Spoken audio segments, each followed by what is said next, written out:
The Battle of Maguindanao or Cotabato and Maguindanao campaign was one of the final battles of the Philippines campaign of World War II. The battle was fought in advance of U.S. Japanese forces, numbering about 1,500 men of the 166th Independent Infantry Battalion. In the Malabang-Cotabato area were part of the 100th Division garrison troops, approximately one-third Koreans, that were demoralized by poor officers and a defeatist attitude. The guerrillas had been destroying supplies, blowing bridges and making even small truck convoys or small patrols impossible for months even before their direct offensive operations began in April. Beginning in early March 1945, part of Colonel Wendell Fertig's 10th Military District Guerrilla Force, the Guerrilla 108th Division, began attacking the Japanese garrison at Malabang with some air support from U.S. Marine Corps and U.S. Army Air Forces aircraft. The 108th was commanded by Lt.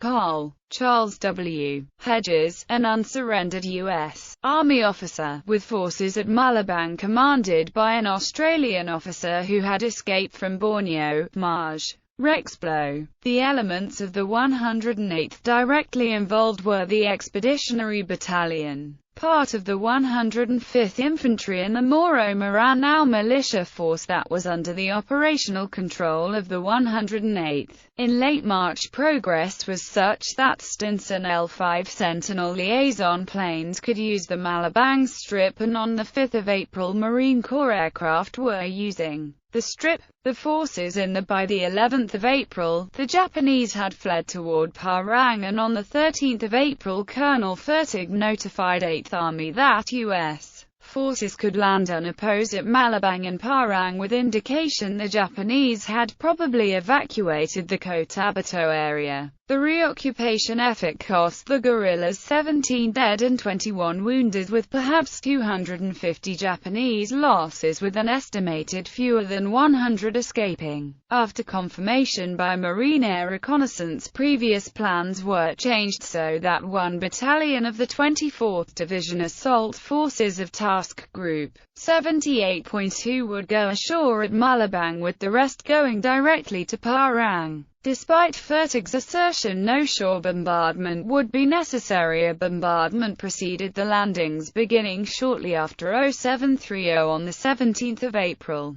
Bibliography. Smith, Robert Ross. Triumph in the Philippines. United States Army in World War II, The War in the Pacific. Washington, D.C. Center of Military History, United States Army. LCCN 62,060,000.